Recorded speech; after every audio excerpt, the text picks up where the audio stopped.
again. Welcome back. This month we're going to talk about remaining constant in the face of constant change.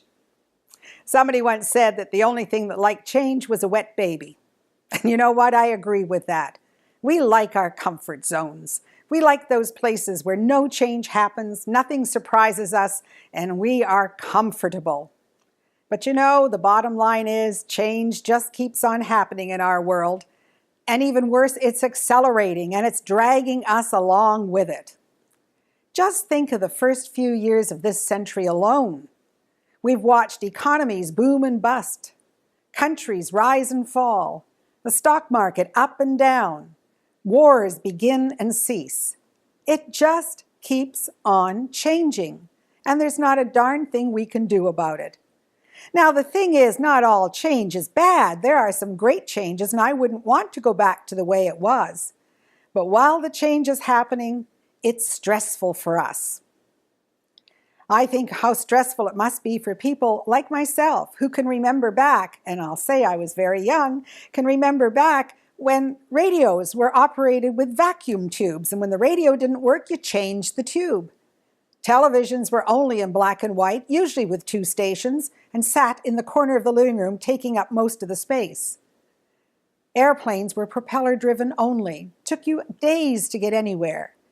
Cars only came with standard shifts. Amazing, isn't it? The kind of changes that we've experienced in a very short time. Think about Christianity. It's changed a lot too, hasn't it? How we worship has changed.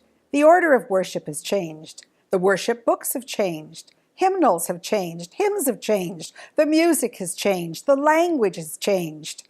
Even how we sit in church has changed. Many churches no longer have pews but have movable seats so they can create auditoriums.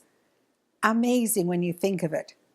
How we view clergy has changed. Very few people think that they are second only to God these days.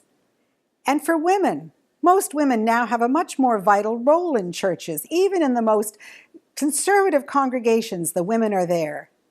Change just happens. I like to think of change as a Mack truck. So I want you to picture this.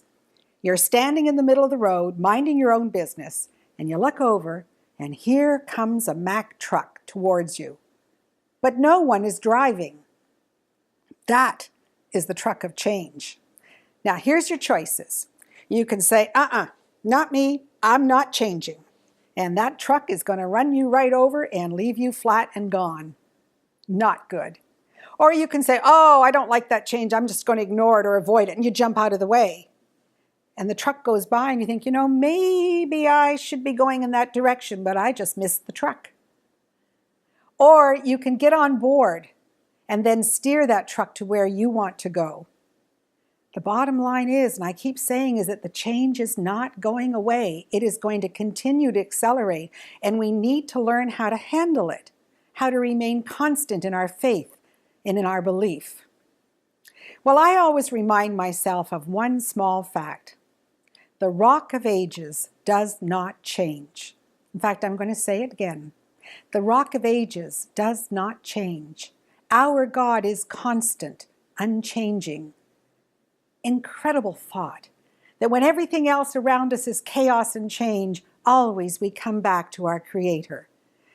The love never changes, the peace never changes, the guidance never changes, the grace never changes. And if we can get to that point where we can believe this completely and wholly, no change will ever knock us off our pins again. And that's what we're going to do this month. Learn how to lean on the Rock of Ages.